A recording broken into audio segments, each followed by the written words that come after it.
money piles up, the money piles up. And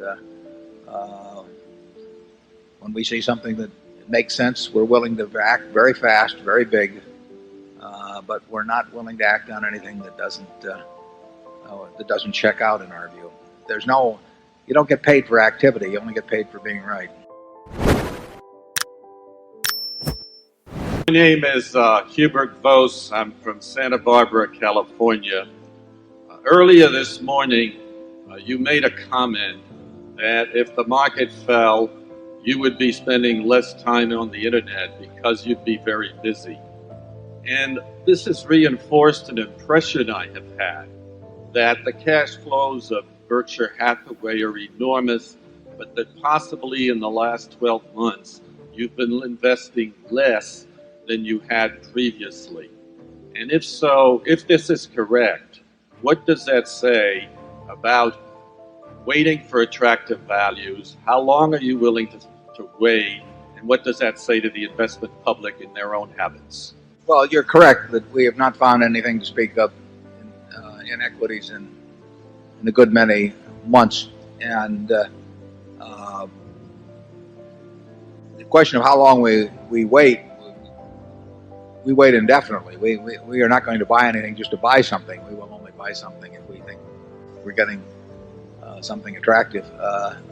And incidentally, if things were 5% cheaper, or 10% cheaper, that wouldn't change anything materially. So we have no idea when that period ends. We have no idea whether, as I've said, it can turn out that these valuations are perfectly appropriate if returns on equity stay where they are. But they are, even then, they aren't in the least mouth-watering. So we won't feel we've missed anything particularly if returns stay where they are. Because if it turns out that these levels are okay, they still will not produce great returns from here in our view. That doesn't mean you couldn't have a tremendous market in the short term or something of the sort.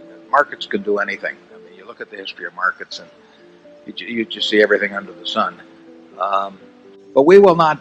We have no time frame. If the money piles up, the money piles up. And when we see something that makes sense, we're willing to act very fast, very big.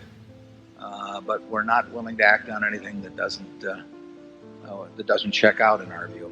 You don't get paid for activity, you only get paid for being right. Charlie? Yeah, an occasional dull stretch for new buying. This is no great tragedy in an investment lifetime. And other things may be possible in such an era too. I mean, it isn't like we have a quiver with only one arrow. We sat through periods before. I mean, the most dramatic one being the early 70s, late 60s and early 70s. For a long time, it doesn't seem so long when you look back on it. It seems long when you're going through it, but it's like having a tooth pulled or something. But it's, what can you do about it? The businesses aren't going to perform better in the future just because you got antsy and decided you had to buy something. We will wait till we find something we like. We'll love it when we can swing in a big way, though. That's our style. Area 1?